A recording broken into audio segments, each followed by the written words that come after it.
Kaibigan, maganda po topic natin. Ito, palagay ko, hindi nyo pa alam 8 bagay na bawal gawin o dapat natin iwasan pag gutom tayo. Okay? Pag empty ang stomach natin, walang laman ang tiyan natin, ito mga iiwasan natin. Tingnan natin 8 to. Number 1, pag gutom tayo, di ba? Merong mga gamot na mas maganda inumin pag busog ang tiyan. Alam nyo naman yan, di ba? Mas maganda. May gamot na dapat walang laman ng tiyan, may gamot na dapat may laman ng tiyan. Ito yung mga gamot na kailangan may laman ng tiyan, mga pain relievers, di ba? Yung mga ibuprofen, mefenamic acid, yan, yung mga pain reliever, aspirin, kailangan may laman ng tiyan. Kasi nga, pag walang laman ng tiyan, itong mga NSAIDs, ang side effect niya, pwedeng makasugat sa tiyan, hahapdi tiyan, yung iba dumudugo pa ang tiyan. Matandaan nyo pain relievers, aspirin, kailangan after meals. Isa pa, steroids, naka-prednisone, mga dexamethasone, lahat yan mga steroids, dapat busog, may laman ang tiyan, nakakasugat din yan. Isa pa, diabetes medicine, di ba? Yung mga pang-diabetes, hindi naman nakakahapdi ng tiyan yung mga sulfonylurea, metformin, glycoside. Kaya lang, usually ang diabetes medicine sinasabay sa either breakfast or sa dinner. Bakit? Siyempre, uminom ka ng gamot pampababa ng blood sugar. Mas maganda, may pagkain, isabay mo. Kasi kung inom ka ng gamot sa diabetes, walang laman yung tiyan mo, hindi ka pa kakain, baka bumagsak naman yung blood sugar mo. Sinasabay yan Pagkain mo, kailan tataas yung blood sugar mo, with meals. So, alam nyo na yung mga pain relievers, aspirin, steroids, at yan po, maganda, with meals. Number 2, na bawal kainin o inumin. Pag walang laman ng tiyan, ito, gawain ng iba, alak. Common sense, diba? Pag uminom ka ng alak o hard drinks, pag walang laman ng tiyan mo, mabilis ka malasing yan. Oo, di biro mo, pag ininom mo yan, walang laman ng tiyan, wala pa siguro ilang minuto. Yung alak na ininom mo, papasok yan sa dugo. Pupunta yan sa liver. Tapos, di ba, pupunta yan sa utak. Mamaya, lasing ka na, lakas ng tama. Malakas ang tama. Kaya maganda, pag iinom kayo, moderate drinking lang, light drinking, after meals. Kailangan busog, may laman ng tiyan. Okay, para dahan-dahan yung pasok ng alak. Hindi mo rin makuha yung mga side effect. Oo. Pero syempre, light drinking lang. Lalo na ko, hard drinks. Number 3, ito. Very healthy ang maasim na prutas like citrus fruits, di ba? Yung mga orange, lemon, calamansi, pinya. Very healthy siya. Kaya lang, kung walang laman ng tiyan mo, di ba minsan, gutom na gutom tayo. Tapos, kakainin natin yung purong-puro o purong-purong orange, pinya, lemon, calamansi, yung matapang talaga. O minsan, suka na talagang walang halong iba. Mahapdi sa tiyan. Acidic na kasi to. Acidic fruits, ang tiyan natin may stomach acid, acid plus acid, pwede ka ma-impatcho, sasakit ang tiyan mo, makakabag ka. Mahirap ma-impatcho So, yan po. So, anong gagawin natin? After meals na lang. Pero kung lemon water naman, katulad nito, ang konti-konti lang naman ng lemon na to, okay lang po yan. O, hindi naman nahapdi ang tiyan mo dyan. So, yan, pwede yan, Okay.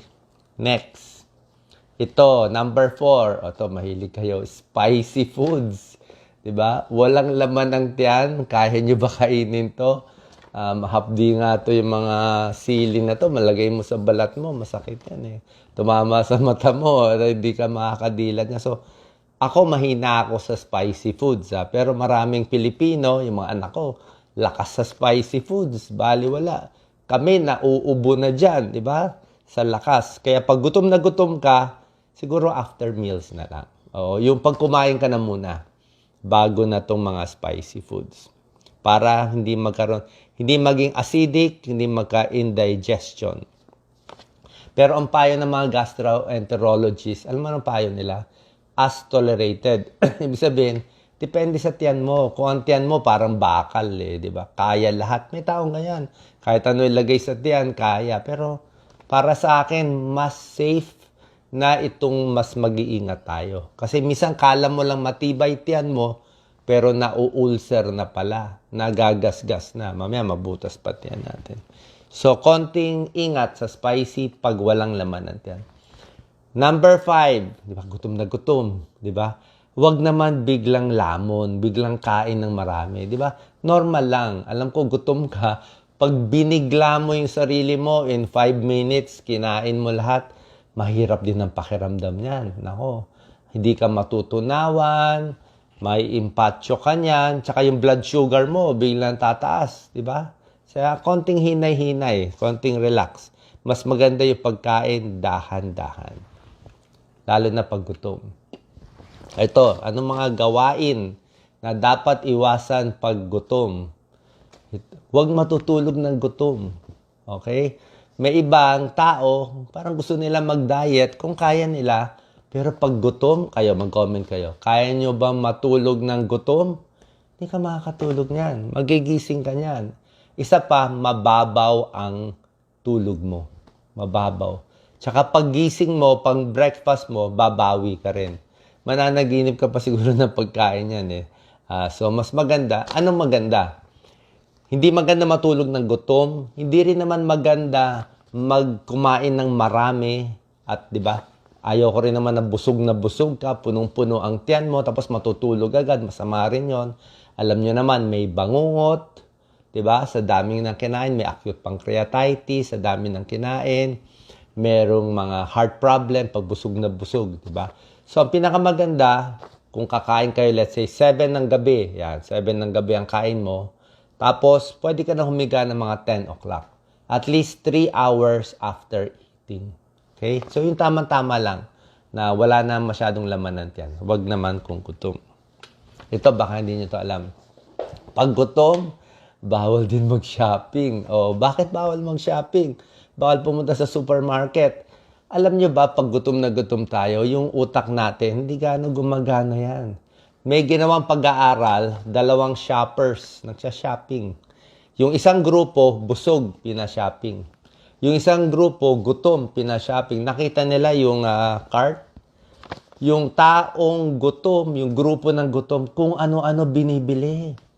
Sobra dami biniring high-calorie, high-fat foods. Kasi nga hindi siya makadecide. Lahat na makita niya, dukot siya na dukot. Lalo na sa mga supermarket, yung malapit ka na sa counter, magbabayad ka na. Di ba naglalagay sila ng mga candy, chocolate, ano doon. Ano yan eh, yung impulse natin yan, yung ang lapit-lapit mo na kukunin mo na lang. May strategy nila yan eh. Marami ka mabibili. Mawawalan ka ng self-control. Kaya magsha-shopping ka, kailangan busog. Okay? Number 8, decision making. Pag gutom, huwag kayo gumawa ng malaking desisyon, malaking meeting. Hindi kayo makaka-decide. Oo. Kasi utak niyan sa pagkain kita mo to, galit na siya, ready na siya kumain, di ba? Di ba, pag gutom na gutom, huwag nang kausapin. Kumain muna, relax muna, kundi mag-aaway lang kayo. So, yan ang mga 8 things na bawal o dapat iwasan pag gutom. Itong number 9, depende sa inyo. Okay? Ang soft drinks kasi, carbonated, mabula, at acidic din ang soft drinks. At katulad nito, sobrang lamig, tapos walang laman ng tiyan. Sa akin, mahapdi siya.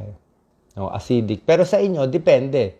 Diba? Mas maganda kumain muna, tapos kung gusto nyo uminom ng soft drinks, at diba, nasa sa inyo naman eh. Sinabi ko naman, high calorie siya. So, depende sa inyo kung kaya nyo inumin. Pero para sa akin, ito. So, punta naman tayo sa mga dapat kainin pag gutom na gutom. Okay? Warm or maligamgam na tubig o malamig.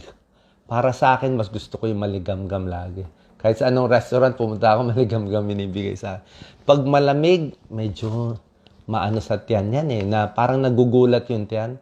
Oo. Depende kung matibay, lalo na pag tumatanda, dito na tayo sa warm, lalo na pag walang laman ng tiyan. Anong mga prutas ang pwede kainin kahit walang laman ng tiyan? Actually ito, pwede yan. Mansanas, pakwan, depende, pwede na. Ito, tsaa, pwede, syempre. O mga mani, pwede rin yan kahit walang laman ng tiyan. Siyempre, sabaw, nilaga, kahit anong sabaw, kanin, pwede yan, di ba? O pag walang laman ng tiyan. Ito, itlog, favorite natin. Ito lang masyadong malasado to. Although favorite ko to, medyo takot ako sa mga, may time, alam niyo problema ko minsan sa itlog, sa mga palengke. Minsan nabibilad sa araw. Oo, hindi natin alam kung expired o hindi expired. Minsan nga, nakakain kami ni Doc Lisa. Nagkaroon din kami, di ko alam kung most likely sa itlog eh. So, pag malasado masyado o masyadong liquid, masarap. Kaya lang baka may salmonella, may bacteria. Mas maganda yung medyo hard-boiled. Ayan, semi-hard-boiled, mas okay. Tapos pagkakain tayo, maganda dahan-dahan. Okay? Ito, baka hindi nyo to alam. Sa pagkain natin, kailangan natin at least 15 minutes bago tayo mabusog. Kung di kayo maghihintay ng 15 minutes, kung mabilis kayo kumain, in the first 10 minutes, kahit anong kainin mo, hindi ka mabubusog eh. Paano yung tiyan mo, wala pang time na mag-expand, yung mga hormones galing sa tiyan, hindi pa nagsesend ng signal sa utak na busog ka na. Kailangan ng mga 15 minutes bago sabihin ng tiyan na busog ka na. Di ba minsan umorder tayo sa restaurant, di ba? Dumating ng konting ulam, ang konting lumabas. Di ba? Kumain na tayo, pero gutom pa tayo. Tapos yung order natin, ang tagal dumating. 15 minutes. Pagdating ng 15 minutes, wala na. Busog ka na. Bakit ka na busog? Paano? Half full ka na, lumampas ka na ng 15 minutes, nag-send na ng signal sa brain mo, busog ka na. So, para sa mga nagda-diet, maganda. Dahan-dahan na pagkain, dahan-dahan ang pagtaas ng blood sugar, mas busog, mas payat, mas healthy. Okay? Tulad nga ng sinabi ko, mas healthy yung half full. Pag medyo busog na ang tiyan mo, tama na. Kung kaya mo kumain ng 3 platong kanin, alam ko kaya nyo kumain ng 3 platong kanin kung pipilitin nyo, di ba? Kung masarap pang ulam, kung daing o ano. Pero kahit kaya ng tiyan mo 3, wag mo gawin yung 3 plato. Siguro 1.5 cup of rice lang. Pag half full ka na, okay na yan. Para masanay yung tiyan natin na medyo maliit lang.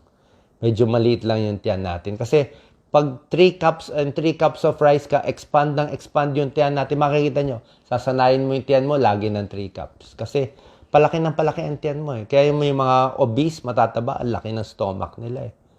Pero pag sinanay mo sarili mo sa 1 cup, papayat na papayat, konting kain mo lang, busog ka na eh. Okay? So, wag rin tayong magpapakataba. So, sana nakatulong tong tips natin, yung mga bawal gawin, at dapat gawin kung tayo ay gutom na gutom, lalo na kung empty ang stomach natin. Salamat po sa lahat ng nanonood. God bless po. Thank you.